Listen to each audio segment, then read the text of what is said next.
Hello hi friends, అందరికీ నమస్కారం.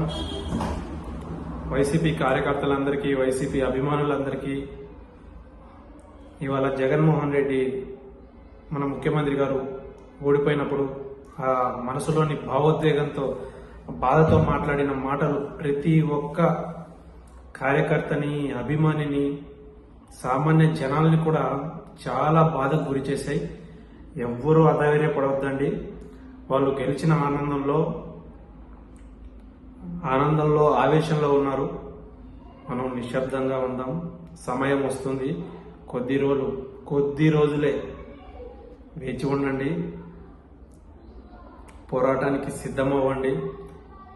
ఇప్పుడు ఎవరి మీద మనం బయటకు వచ్చి మాట్లాడాల్సిన అవసరం లేదు. సమయం, సందర్భం తప్పకుండా వస్తుంది. ప్రజల తరపున నిలబడి పోరాడే సమయం వస్తుంది. అయినా మన జగనన్న ఒంటరిగా ఒక్కడై నిలబడ్డాడు. ఆయాల 1 2 అయింది, 2 18 అయింది, 18 67 అయింది.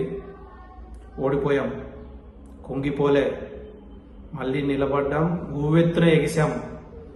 151 గెలుచుకున్నాం. ఏమీ అయిపోదు. పగలు చీకటి, ₹1 బిళ్ళకి 2 సైడ్లు ఎలా ఉంటాయో గెలుపోటములు కూడా అంతే. గెలుపు తర్వాత ఓటమి, ఓటమి తర్వాత గెలుపు వస్తూనే ఉంటాయి. మీరైతే సిద్ధంగానే ఉండి, మన నినాదం ఏదైతే సిద్ధం ఉందో మీరు ఏం వణుకు వెనకాల్సిన అవసరం లేదు. ధైర్యంగా ఉండండి. ప్రతి కార్యకర్త, మనకు మంచి రోజులు ముందు రాబోతున్నాయి. అది ఆ పార్టీ వాళ్ళే ఇస్తారు. వాళ్ళు చెప్పిన హామీల రూపంలోనే మనకు తిరిగి బాణాలను సంధించే అవకాశం దొరుకుతుంది.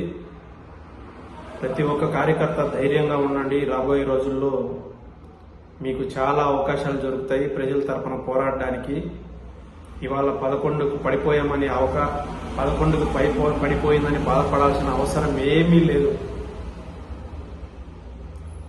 ఏ పార్టీ పని అయిపోవడం అంటూ ఏమీ ఉండదు. అందులోనూ వైఎస్ఆర్సీపీ పార్టీకి ప్రతి గ్రామంలో, ప్రతి వీధిలో, ప్రతి ఇంట్లో ఒక అభిమాని ఉన్నాడు, ఒక కార్యకర్త ఉన్నాడు, నాయకులు ఉన్నారు. మీరేమీ ఆశ్చర్యపడాల్సిన అవసరం లేదు. ఒకప్పుడు కాంగ్రెస్ పని అయిపోయింది అన్నారు తెలంగాణలో కూడా, ఇవాళ అధికారంలోకి వచ్చింది. అలానే సెంటర్లో కూడా కాంగ్రెస్ పని అయిపోయిందన్నారు. ఇవాళ పోటీ, సంకీర్ణ ప్రభుత్వాన్ని ఏర్పరిచే దిశగా అది అడుగులేసేసింది. సో అలా ఏది మీరు భయపడాల్సిన అవసరం లేదు, బాధపడాల్సిన అవసరం అంతకన్నా లేదు. ధైర్యంగా ఉండండి. కొద్ది రోజులు ఓపిక పట్టండి. ఎక్కడెక్కడ లోపాలు జరిగాయో సరిదిద్దుకోండి. ప్రజలతో ఎక్కడెక్కడ సంబంధాలు తెగిపోయాయో వాటన్నిటిని మళ్ళీ రెక్టిఫై చేసుకోండి. ఆల్రెడీ మన వాళ్ళందరూ చాలా బాధలో ఉన్నారు. బట్ బాధను దిగమింగి గట్టిగా నిలబడాలి. మంచి రోజులు ముందున్నాయి. మనకు ప్రజల ఆశీర్వాదం ఉంది. కాకపోతే కొన్ని హామీలను నమ్మి అటువైపు వెళ్ళడం జరిగింది. తొందరలో మనల్ని కాదనుకున్న వాళ్ళందరూ కూడా మన వైపే మళ్ళీ చూస్తారు. వాళ్ళ కండగా మనం నిలబడదాం. సో జై జగన్.